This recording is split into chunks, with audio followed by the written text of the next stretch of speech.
2022. What a year. It was at times truly rough and truly joyous, but what year is it? This was a year when I spent more time on my streaming than I ever had before. I even put a lot more effort into making these little YouTube videos, putting out highlights, and indeed doing the series that you see today. I accidentally made a Marvel movie length video about Resident Evil 6 of all fucking things. I set out to make a 45-minute retrospective.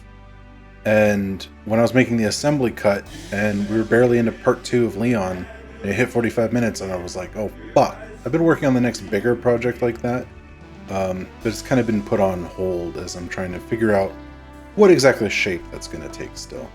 Professional wrestling has been a wild time. I've already covered most of what was the wildest with what's been known now as Brawl Out.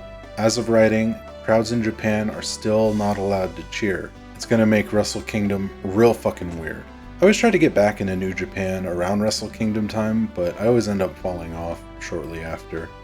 The card this year looks really fine. And I'm definitely bummed about the end of Suzuki-gun. I still yearn for a source for CMLL and other Lucha Libre, so if you have that, my Twitter DMs are open. I also made a TikTok if you're into that. I usually just upload little stream highlights, but I'm trying to think of like stuff that I can do other than that too. Maybe even finally make that thirst trap TikTok I've been talking so much about. I don't cover my music too much on this show, and that's because my band played its first and only and last show of the year back in April. We're trying to reform under something new, but you know how that is. Life. Anyway, video games. It was a very good year. Sorta. I didn't play a lot of brand new games, but I did try new stuff I wouldn't have tried in most years, stuff I wouldn't have necessarily expected to enjoy, and in some unfortunate cases, nor did I. Sometimes I was correct, and other times I was blown away. The secret result of this month in review project is that I now have a clean list of the best and worst games I played each month, and goddammit, we're doing a fucking countdown video now. Some games were expected, others controversial. Some will make you laugh, some will make you cry. All of them will touch your heart. Without further interruption, let's get to number 12 on the worst games I've played this year. My number 12 worst game of the year, Dark Souls from March. Dark Souls and I go way back. I played it for the first time in full this year after being a hater of it for many years. I won't go over the tale of my awful friend again, but finally got through it and I have some thoughts. I can't say anything positive about Dark Souls, and I don't know why one people would rate this 10 out of 10. This game is absolutely shit in its balancing. I play almost every RPG, but this is too much of a bad joke. It's not even hard to hit an enemy or something else. It's because if you get fired and attacked from all sides. It just feels unfair, and I don't have any fun with it. I know if I'm bad, but this is not the case. I try hard everything, but this is the most ridiculous game design I've ever seen. To be honest, Dark Souls 3 is better in any case, and I had lots of more fun. And yeah, what should I say? That's why I play games, to have fun. Speaking of fun, number 12 on the good list of games this year, October's Wrestle Kingdom for the PS2. I spent most of my review of that game just being excited over the wrestlers who were actually in the game, so let's go a little deeper on this one. The controls are simple and intuitive. There's a fighting spirit button that lets you helps you counter or kick out of a big move, or even no-sell a big move.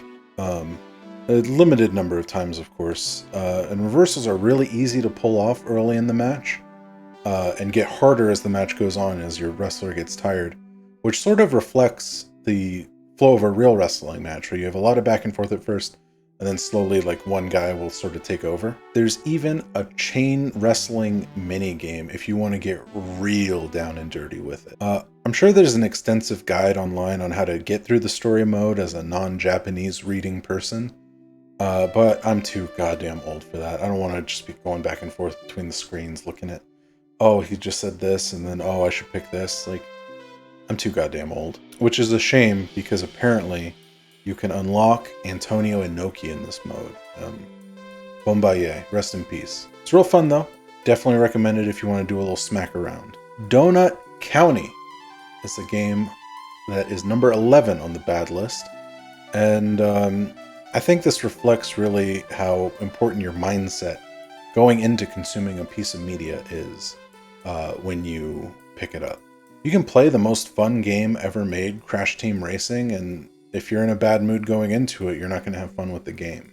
February, when I played this game, I was in the middle of a bad depression spiral, which, you know, did not help my outlook on that game.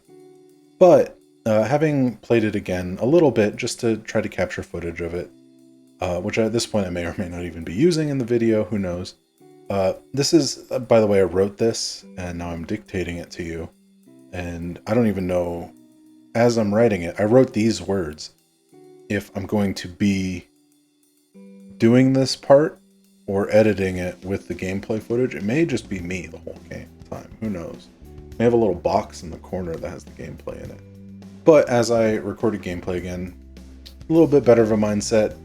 My opinion on this softened. I still didn't like it, but you can't win them all. In terms of being the worst games I've played this year, I can live with it being this low. A better received cutesy game was August's Cult of the Lamb. It's a pretty fun little dungeon crawler with a city building element. You to build, like, gather materials, build up your cult. I had a really fun time streaming it, and I still have the gift that keeps on giving, as my Twitch viewers are still able to contribute to the totem every once in a while, which I don't know how to turn that off. I may have to reinstall the game just to disconnect my Twitch account, or I may like make a real totem. I'll make a totem and put it here, and when they contribute to it, I'll add something to it. I don't know. Twitch is sort of not Twitch. I don't know. Life is kind of what you make of it, I suppose. What the fuck? Number 10 on our bad list is the Name and Shame Game of the Year. That's right. A game that was not the worst game that I played the month that I played it, but deserved special recognition for being some... There are a lot of fucking loud noises going on outside my house right now. But deserved to be recognized as a game that particularly disappointed me. I just want to point out that we're still in the point of the list where I don't think these games are awful. Like, nothing so far that is will like hurt your feelings as you play it. But gotta give my 10th worst game this year to Inscryption. That might be a little controversial. It's starts off as a cross between an escape room and a card game and a roguelike, actually. I was really enjoying it before the turn happened, which I won't spoil. It can be a bold move to make your media go in a radically new direction when you feel like it, but I think in other forms of non-interactive media, that can be pretty cool, but in video games it's kind of strange because I feel like I started this game and really enjoyed it, and then it went in a radically new direction, and I went, oh, I don't want to play this game. I'm sure the rest of the game is very cool. Maybe I'll give it an honest revisit sometime, but in the meantime, clocking in at number 10 on the top, we're cracking top 10 now. Games of the year is Stray. In Stray, you play as a kitty. And on the bottom list, number 9 is November's Metal Gear Solid Portable Ops. Considering this game is lost to the canon of the series, and considering the mission statement, which was to make a fully realized portable Metal Gear, was fully realized by Peace Walker, kind of makes this game a little redundant. It's cool as like a, damn, they were able to fit this shit on a PSP. But they were also able to fit Peace Walker on a PSP, which is a technically better game in basically every regard. And it also has the distinction of having completely lost the plot, in my opinion, or the big boss portion of the series is completely, almost completely unnecessary after Metal Gear Solid 3. I mean, you get from Metal Gear Solid 3 to the first Metal Gear game, you can basically draw a straight line, and you don't need anything in between that. Still, like I said, it's worth checking out if you get a PSP, or if you got a PSP on your computer. But one of the lower Metal Gear games in general. Number 9. Number 9. Check it out. It's new material for this series. That's right. No December video. That just gets dropped into the year in review. In December, best game I played. Number 9, Dark Souls 3. We may enter territory where I get a little repetitive on this because Dark Souls is going to be on this list a couple times. But I'll make this short and sweet. I'm about halfway through the game. I think this would have been higher up on the list if I actually managed to complete it. I've defeated the Lords of Cinder. Gotta move on, but I'm getting my ass kicked right now. I definitely think this game would have been higher on the list if I managed to complete it in time. But alas, maybe I'll revisit my critique of like the trilogy when I can do so. Who knows? And you know, I will mention a little story since I talked about my shitty friend in terms of Dark Souls 2. I actually have a story about a good friend. I lived in this house when Dark Souls 3 came out. Lived in this house, big house with a bunch of friends. We were all renting it. And I had this friend we called Papa. I called him Papa. And he was a fan of the series, got real excited, got Dark Souls 3. And we would be in the same house. We would be in our rooms playing PlayStation and being on party chat with each other like every night. We would just be playing games and chatting all through the night. It was great. And he was playing Dark Souls 3, and I remember him being excited about the game and like being like, oh, I know like you don't care, but I want to tell you about this awesome lore thing that I just discovered within the game. And that was how I learned about the First Flame lore. So that's always been a thing that I've remembered about the series, was hearing my friend Papa tell me about the First Flame, and it's a positive memory of the series from before I actually played it. That leaves us with number 8 on the bad list. That's right, it's June's Goodbye World. Now this was just technically a demo for Goodbye World. It was a game where you play as a lazy and unmotivated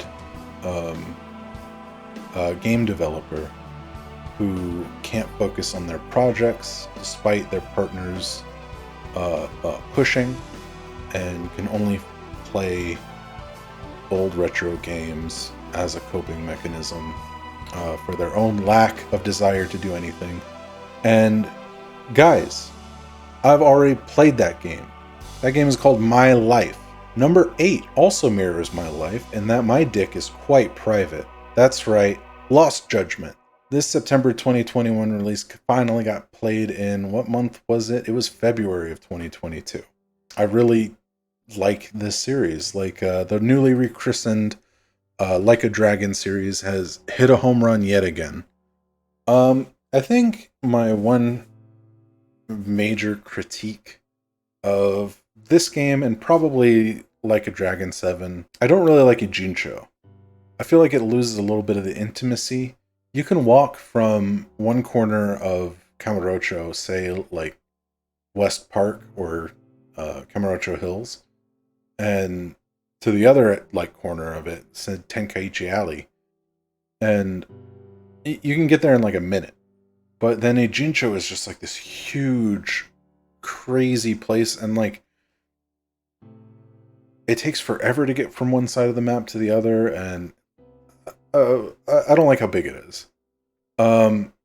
This game also in turn was big, basically between all the side content, and basically having like the school mode is basically Bully 2. Like it's that big. I think it got me too wrapped up in that, and I never actually even finished the main campaign of the game. Still loved it. I was still like totally enthralled by it, and I definitely have to pick it up again. Pick up from where I left off again, but it's too big. Still super invested. Can't wait for the man who's gave up his name. Is that what it's called? The man who gave up his name. Ishin, Like a Dragon 8. What the fuck, Kiryu? Number 7 on the bad list also reflects the exact critique I just made of Lost Judgment. That's right. Grand Theft Auto San Andreas. I have a bit of a problem with the PS2 trilogy of this series. For some reason, I am driven entirely by this horrible desire to complete them 100%. Not any of the other games in the series.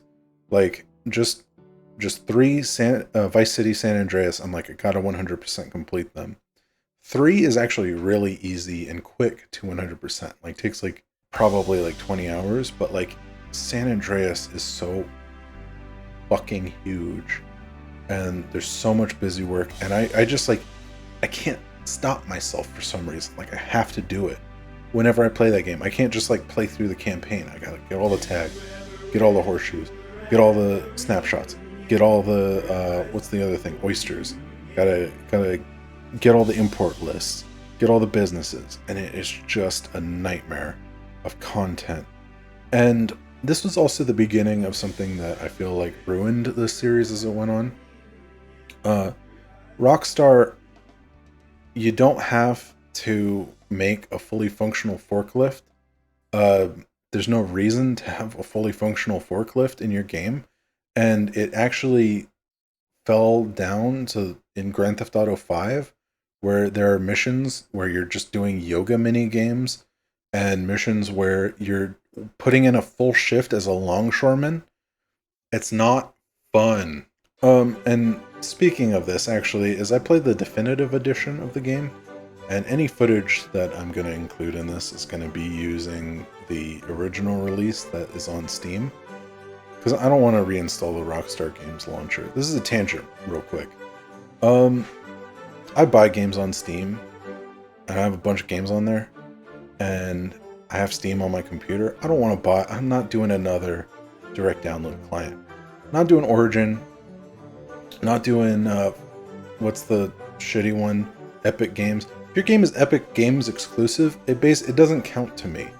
When it drops on Steam, that's when it counts. I can't wait for Sifu to come out next year. I'm not gonna play. I got interested in playing the Diablo series and immediately stopped being interested when I found out it was Battle.net exclusive. No more direct download clients. Sorry, Steam's got me. Fuck everyone else. What were we talking about? Grand Theft Auto. On the bright side, number 7 on our good list is number 7. Resident Evil 7. Streamed this game in May just for funsies. And this is one of my favorite titles in this series. Especially after getting through Resident Evil 6. For the Resident Evil 6 video, like, just they realized how bad they fucked up. And went like, hey, why don't we go back to this formula that worked really, really well? And it paid off. It worked really, really well.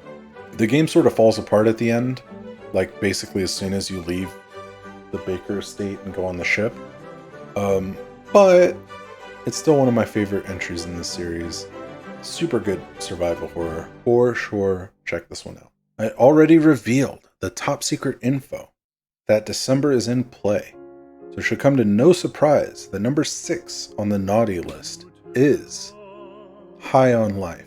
I'm going to throw my hands up and admit that I put my thumb on the scale for this one. The only 2 games I really put my heart into this month were Dark Souls 3 and Vampire Survivors. And there's no fucking way I'm putting Vampire Survivors on my bad list. That game just barely isn't on my best of the year list. Like, that game fucking rules. I think that game was eliminated only by the format that I chose to do this list-based thing on. If it wasn't the best game I played, it's not on the list. Sorry. But High on Life was one of those games that I played on. I had Game Pass for the month, and I thought, like, hey, maybe I'll check it out. I was never into Rick and Morty, or any Dan Harmon works as far as I know. And let's give it an honest chance. That's got to be the way into the slums. Thank God. What a nightmare. Listen, can you pull the inhibitor chip out of me? It's the metal thing stuck in me. Just pull it out. Thank God, finally I'm free. Thank God. What a nightmare. Listen, can you pull the inhibitor chip out of here? It's the metal thing stuck in me. Famous bounty hunter G5. It's go time. Let's get out of here. All right, it's go time. Let's get out of here. There are sliders in the game that cause the characters to talk less. The sliders do not work. Good list number 6. You know, High on Life made me want to get high on meth, but Dark Souls 2 made me feel cool, like a menthol marijuana cigarette. I don't know if that's even a thing. Dark Souls 2 is controversial in the series, but as a newcomer, I enjoyed it greatly. I see complaints about the game not matching pre-release footage, but I mean, I'm playing this game 10 years after the fact. I haven't seen any pre-release footage. There are definitely moments in the game that feel a little bit more like bullshit than 1 or 3 so far did, but it's still really good. I really liked there's this like hopelessness. It feels like you're exploring a dead world, like where you and the citizens of Majula that you end up collecting are kind of just like the last non-hollowed out people, and it's really it's like a really cool experience. Even at the end, where spoilers, you become king of the land, and you're just like, king of fucking what, idiot? Like, this isn't a kingdom. Like, you're just it's a very drab and non-conventionally rewarding experience, and I really recommend it. It's very good. I do admit, if I finished Dark Souls 3, it probably would have been higher on my list, but alas, that's just the way the year rolls out, right? Bottom and top 5. Ooh! How exciting. Bottom 5 comes alive. Sunset Overdrive. It's loud, obnoxious, performs terribly, but can be fun to mess around with, just like me. Ladies. And a lot of men. Top 5, no jive, no more heroes. I talked about this one pretty adequately last month, so I'm just going to say that my 2 favorite assassins are Dr. Peace and Holly Summers. Splinter Cell Double Agent runs like shit on a modern PC, crashing like crazy, infinite load times, weird save systems. It's basically the worst of the worst in terms of what the early HD era gave us. The problem that makes it worse is I actually remember enjoying this game a lot when I played it on 360 when it came out. So maybe I'll have to finally play all the way through Chaos Theory just to make up for it. Who knows? Back on the good side, it's the shouts out. It's time for the shouts out game of the year. This is the one that, just like the name and shame game of the year, didn't make the top spot of the month that it was in, but nonetheless wanted to highlight as a game that I really enjoyed, and that was Hitman 3. That's right. I only got into the new Hitman trilogy last year, as Hitman 2016 was the number 1 game I played last year. But then it was almost like fate. Like, I finished that and I was like, this is one of the fucking best games I've ever played. And then Hitman 2 is on sale. Oh, perfect. And then Hitman 3 drops as soon as I finished 2. Hitman 3 drops on a real PC direct download client like Steam. And it's one of the best games I've ever played. In fact, here's my clip calling it the game of the year back when I played it. And I was not. How embarrassing. This is the coolest fucking game. This is, like, okay, so Hitman 2016 was my number one game I played last year. When... I'm not calling it 100%, but when I declare this my number one game this year, because this was like, whew, I'm gonna use that clip of me freaking the fuck out. Fell all the way to number 4. Anyway, Agent 47's 3-game arc to kill one creepy asshole is super good. Definitely recommend it. Check it out for yourself. You owe it to yourself as a fan of the medium to play this one. Bottom 3 time. And in our number 3 spot is the number 3 worst game I played in 2022, Ratchet and Clank Going Commando.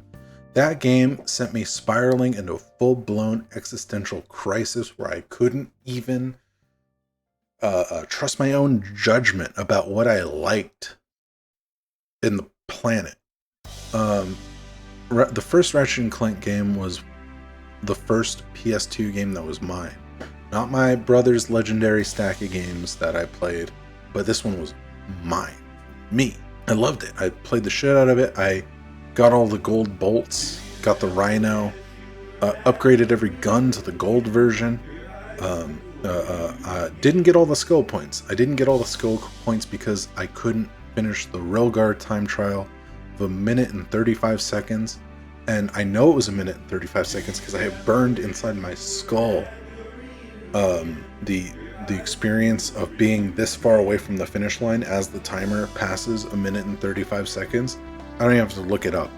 That's the time you need for the skill point. But Ratchet and Clank 2, garbage game, uninspired, glitchy. It made me... Is Ratchet and Clank 1 even good? I don't even know. Now it's fairly common knowledge now, as far as I understand, that 2 was pretty rushed.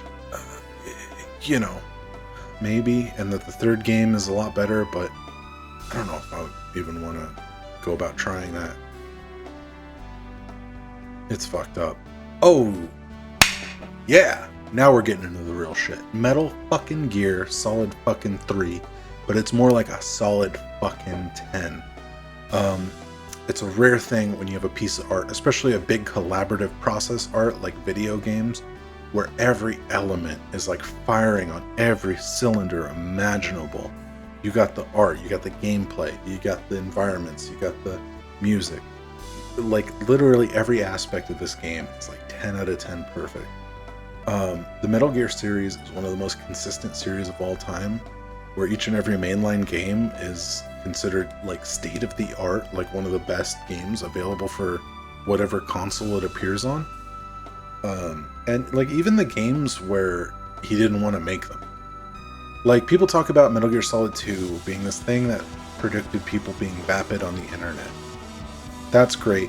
People forget that the major point of that game is, you motherfuckers want a sequel? Here's your goddamn sequel, you fucking pigs.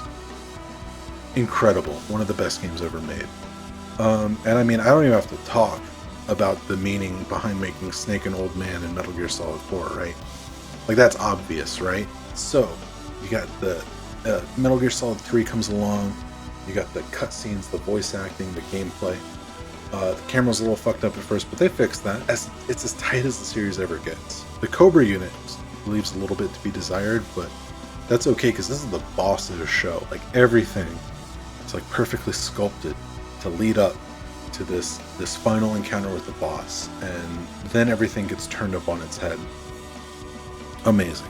The story is told so beautifully, with just Snake in the first encounter getting one presidential ass whooping, to being able to finally hold his own and overcome his mentor and mother and lover and friend, despite what he wants, despite what ends up being true, all for the sake of the mission. And goddamn, it's a beautiful thing. Which brings us quite nicely to the number 2 worst game I played in 2022. That's right, it's WWE 2K22. I realize in retrospect that my same critique of the original discussion of Wrestle Kingdom is the exact reason I bought this fucking game. The reason I buy this game every year. You just have to tell me Biff Busick is in it. And like, that's the type of shit that makes me buy your wrestling game. But my friends, I promise to you, fingers crossed, pledge, pinky swear to you right now. Put your pinky up to the screen and curl with me. No more. No more of these fucking WWE games. They all suck. They're all soulless. Trash. And I don't care Biff Busick or Chris Hero or any fucking crazy indie darling that they sign. And they're gonna just, bury in fire anyway in 6 months. No more. I'm done. See you when AEW Fight Forever comes out. Now, if video games are art, that makes WWE 2K22 art. But our number 2 entry on this list is less controversially actually art. That's right. Suda51's Killer 7. I made the stupid joke in the November video. It's all Killer 7, no filler 7. Just like one of the most unique games I played the entire year. In fact, here's the direct quote.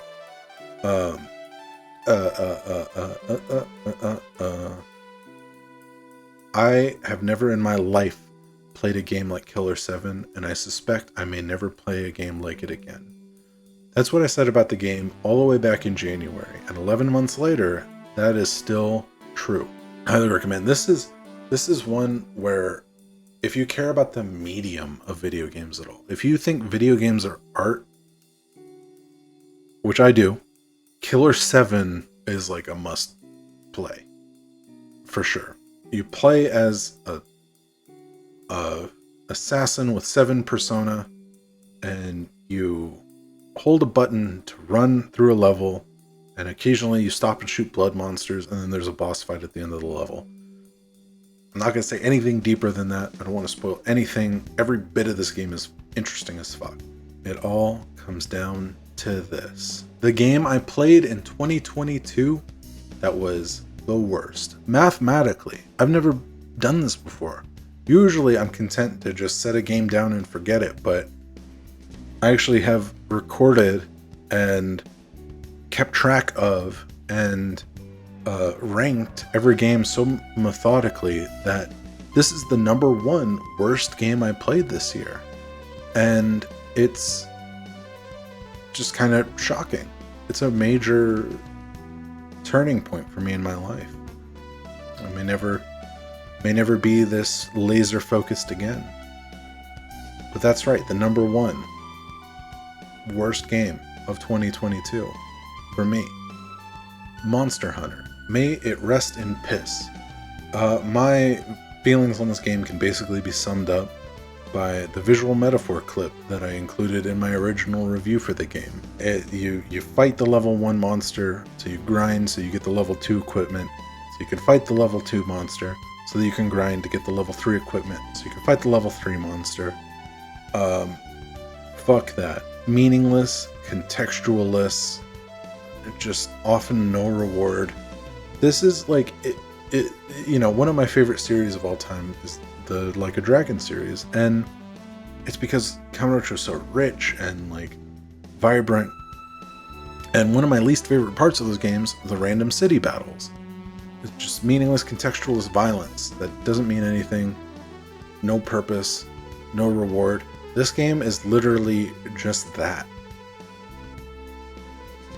Like walking through the streets of Kamurocho, no shops are open, there's no mini games, there's no food menus, there's no storyline to follow.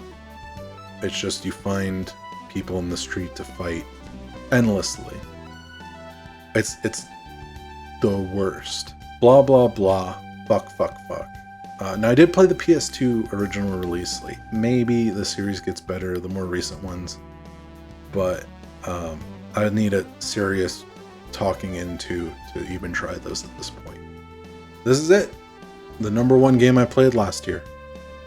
Dark Souls. All that shit I said at the beginning of the video, that was actually a Metacritic review I found that rated the game 0 out of 10. Technically, that was the only game I played in March, so it was technically both the best and worst game I played that month. And those were the rules I decided I had to abide by when making this list, when making this video.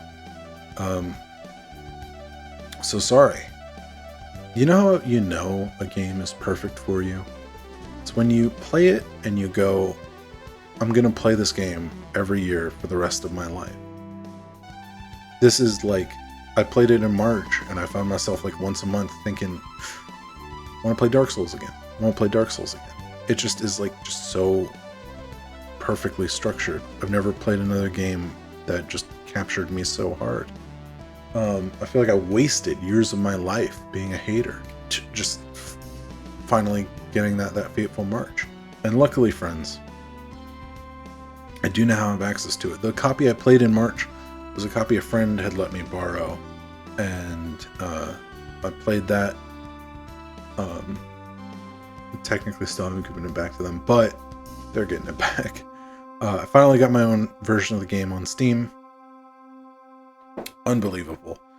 Actually, I have a huge drive to get a PS5 now, so I can play Bloodborne finally, so I can play the Demon Souls remake. As part of me buying the PS5 to get Bloodborne, knowing my luck, the 2 or 3 days after I actually get my PS5, they're going to announce the Bloodborne remaster for PC. And so when that happens, you're welcome, Internet. That, my friends, was 2022. Had some high highs, low lows, believe me, and creamy middles. I did steal that from the OSW Review Boys. Shouts out. It was a personal roller coaster of the year, but I'm feeling an overwhelming feeling of optimism and hope and drive and motivation going into 2023. I truly think that this will be my year, and I hope we can make it our year. So thank you for joining me on this one. I truly appreciate it. It's really fun. I hope you join me for this future nonsense. I have a super fun time doing these and doing this, and warms my heart knowing some people out there enjoy it too. And I hope I see you again someday. Until next time, I love you. I respect you. Happy New Year. I love you. Thank you.